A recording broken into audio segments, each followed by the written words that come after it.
Dialab bugun bemorlarga keng qamrovli xizmatlarni taklif etadi. Laboratoriya tahlillari, chuqurlashtirilgan diagnostika va yuqori malakali shifokorlar ko'rigi. Ammo Dialab hech qachon faqat bugun bilan cheklanmaydi. Biz kelajakni quramiz. Kelajakdagi birinchi muhim qadam Samarqand viloyati. Yaqin rejalarda Samarqand bo'ylab yangi filial tashkil etiladi.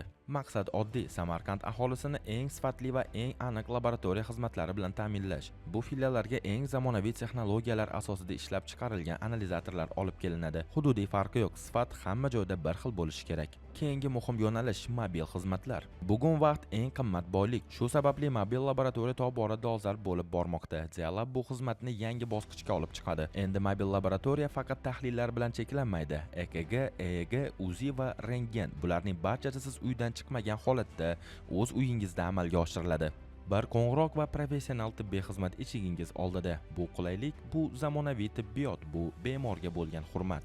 Keyingi muhim reja sug'urta tizimi. Dialab sug'urta kompaniyalari bilan hamkorlikni yo'lga qo'yadi. Endi har bir mijoz o'z sog'lig'ini Dialab klinikasida sug'urtalash imkoniyatiga ega bo'ladi. Bu faqat davolash emas, bu oldindan himoya, bu sog'liqni ongli ravishda boshqarish. Navbatdagi strategik qaror laboratoriya yo'nalishini yanada kuchaytirish. Dialab klinikasi qoshida laboratoriya alohida brend sifatida shakllanadi. Bu brend BestLab. BestLab faqat laboratoriya tahlillari bilan shug'ullanadigan professional yo'nalishi bo'ladi. Chuqur ixtisoslashuv, keng imkoniyatlar, yuqori aniqlik. Dialab esa ko'p tarmoqli yirik klinika sifatida O'zbekiston bo'ylab kengayishda davom etadi. Ikki alohida brend, ikki mustaqil tizim, bitta umumiy maqsad inson salomatligi va nihoyat kelajakdagi eng katta qadam jarrohlik yo'nalishi. Yaqin istiqbolda jami 2000 kvadrat metr maydonga ega bo'lgan yirik shifoxona tashkil etiladi. Bu yerda eng murakkab va hayotni saqlab qoladigan darajada jiddiy jarrohlik amaliyotlari amalga oshiriladi. Bu Dialab tarixidagi yangi bosqich. Diagnostikadan davolashgacha bo'lgan to'liq tibbiy zanjir.